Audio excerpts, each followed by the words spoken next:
આ તરફ બોટાદથી સમાચાર બરફાડાના ભીમનાથ મહાદેવ ટ્રસ્ટની 68 વીઘા જમીન પર ગેરકાયદે દબાણનો મામલો સામે આવ્યો છે।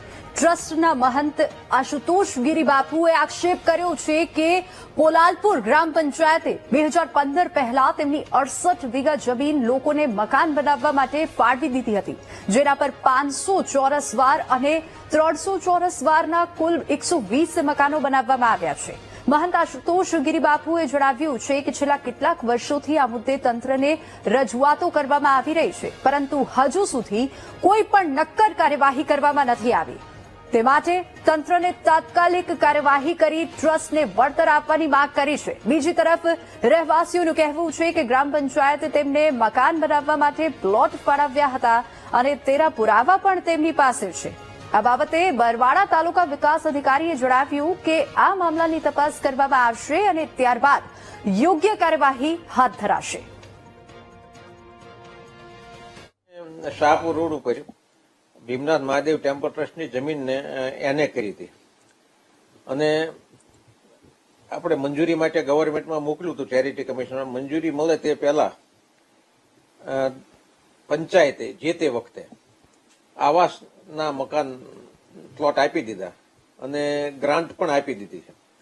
આ વાતની અમને પહેલા ખબર નહોતી, પણ જયારે મારી ઉપર મહેસૂલની ઉઘરાણી ચાલુ થઈ એટલે કલેક્ટર સાહેબે અને ડીડીઓ સાહેબે આજથી 14 વર્ષ પહેલા મારી પાસે આવ્યા કે તમે આના પૈસા ભરી દો, ત્યારે અમે સ્થળ જોવા ગયા, ત્યારે ખબર પડી।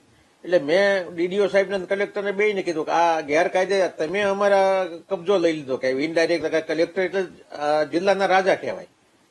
એટલે ત્યારથી આ પ્રશ્ન છે। અમને તો સરકારે ઇન્દિરા આવાસમાં આપેલા છે, અમારી પાસે આ બધા પટ્ટા ને એવું બધું છે, બધા પાસે દસ્તાવેજ છે, બરાબર। તો હવે આ બધું ખોટું છે ને, તો આ ગવર્મેન્ટે અમને ઇન્દિરા આવાસમાં મંજૂર કરીને અમને બનાવી દીધા, તો એ ગવર્મેન્ટ ખોટી કે ભાઈ આવડા ખોટા કયો તમે, બરાબર। અમને તો ગવર્મેન્ટે આપ્યું છે, બરાબર, કારણ કે અમે આજે તો કોઈ બનાવ્યા નથી। આ 2008માં અમને મંજૂર કરી દીધા, 8-9માં, બરાબર। અને આ મકાન અમે બનાવ્યા માનો 10-12 વર્ષ થયા બધા।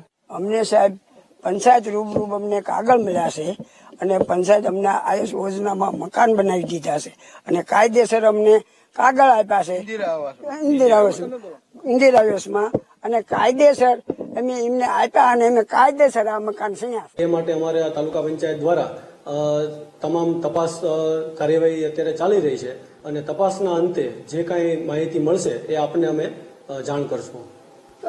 મહંત દ્વારા એવા પણ આક્ષેપો કરાયા છે કે ગ્રામ પંચાયત અને તાલુકા પંચાયત કચેરીએ અનેકવાર રજૂઆતો કરી છે, તેમ છતાં તાલુકા પંચાયત તરફથી એવું કહેવામાં આવે છે કે અમારી પાસે કોઈ રેકોર્ડ નથી, એ વાતને શું કહેશો? અત્યારે તમામ તપાસ ચાલી રહી છે, તપાસના અંતે જે કાંઈ હશે એ આપને અમે માહિતી આપશું।